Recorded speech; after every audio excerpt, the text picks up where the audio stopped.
সুপ্রিয় বন্ধুরা, আসসালামু আলাইকুম। আপনারা সবাই কেমন আছেন? আলহামদুলিল্লাহ, সবাই ভালো আছেন আশা করি। যারা আমাদের মধ্যে অসুস্থ আছেন সকলের জন্য আমরা দোয়া করি যাতে তারা সুস্থ থাকে। বিশেষ করে এখন প্রচণ্ড গরম বাংলাদেশে এবং অনেক বেশি মশার উপদ্রব। সুতরাং মানব জীবনে একটা না একটা সমস্যা কিন্তু থাকবেই। আমরা যদি মনে করি যে এই গরম এক সেকেন্ডও লাগে না আল্লাহ পাক ঠান্ডা করে দিতে, আবার এই যে মশার উপদ্রব, দিনে কিন্তু তেমন একটা মশা থাকে না, সন্ধ্যার পর থেকে সব জায়গায় মশার উপদ্রব এবং মেডিসিনে পর্যন্ত কাজ করে না।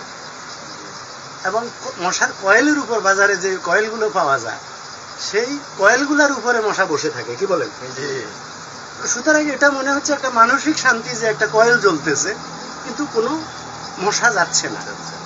এর কারণ হচ্ছে হয় কয়েল যে বিক্রি করতেছে সেই কয়েলের মধ্যে হয়তো ভেজাল, আর না হলে মশা অধিক শক্তিশালী হয়ে গেছে। কি তার মানে হচ্ছে মানব জীবনে দুঃখ কষ্ট থাকবে, অভাব অনটন থাকবে, এক একজনের এক একটা অতৃপ্তি থাকবে এবং এক একটা বাধা থাকবে। আমরা মনে করি যে আজকে যে বাধাটা এটা মনে হয় দূর হয়ে গেলে আমি বেহেশতে ঢুকে গেলাম, কিন্তু তা না, কালকে আরেকটা বাধা আসবে।